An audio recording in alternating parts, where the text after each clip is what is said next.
Advocate జనరల్తో మాట్లాడి ఈ విషయాలన్నిటిని కూడా పరిగణలోకి తీసుకొని తప్పకుండా వాటిని కూడా పరిష్కరిస్తాం అధ్యక్ష.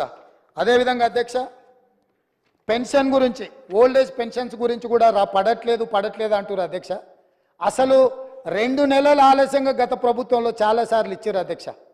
ఈసారి ఇప్పటికే 80% ఓల్డ్ ఏజ్ పెన్షన్స్ ఇవ్వడం జరిగింది. మిగతా 20% కూడా ఈ నెల 15 తారీఖు లోపల ఆ పెద్ద మనుషులకు వాళ్ళ కుటుంబాలను ఆదుకోవడానికి వాళ్ళ ఖాతాలో పెన్షన్ నిధులు వేసే బాధ్యత మా ప్రభుత్వం తీసుకుంటుంది అధ్యక్ష. తప్పకుండా 80% వేసినాం. మేము మీలాక అబద్ధాలు చెప్పం. మేము అందుకే చెప్తున్నా, అన్నీ వేసినాం నాయన. 20% ఈ మంత్ పెండింగ్ ఉన్నది. అందుకే చెప్తున్నా, నేను పూర్తిగా అధికారిక సమాచారం తీసుకొనే ఇక్కడ నుంచి నేను మాట్లాడుతున్నా. గతంలో జరిగినట్టుగా ఇప్పుడు జరగదు. అట్లాంటి వాటికి తావు ఉండదు.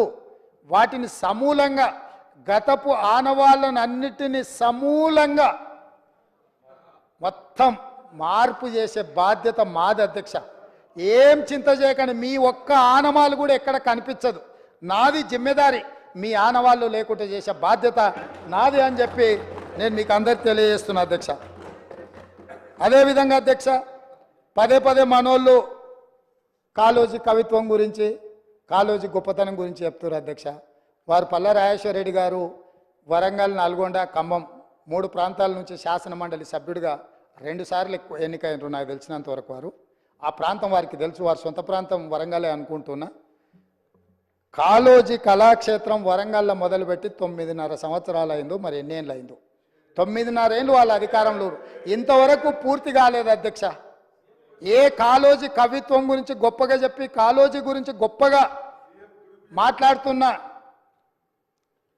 వాళ్ళు ఈ ప్రస్తావన తెచ్చిన పల్లా రాజేశ్వర రెడ్డి గారు, నేను మీకు గుర్తు చేయదలుచుకున్నా, కాళోజీ కళాక్షేత్రం వరంగల్లో మొదలుపెట్టిందెప్పుడు, ఈ రోజుకు అక్కడ మొండి గోడలతో నిలబడ్డది. ఈ కళాక్షేత్రాన్ని కూడా పూర్తి చేసి కాళోజీ గారి గౌరవాన్ని నిలబెట్టే బాధ్యత మా ప్రభుత్వం తీసుకుంటుంది. 9 నెలల్లో ప్రగతి భవన్ పట్టుకోగలుగుతారు మీరు ఉండడానికి రాజసౌధం.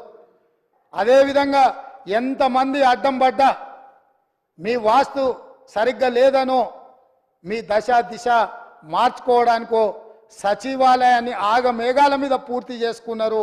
పూర్తి చేసిండ్రు, బాగానే ఉంది.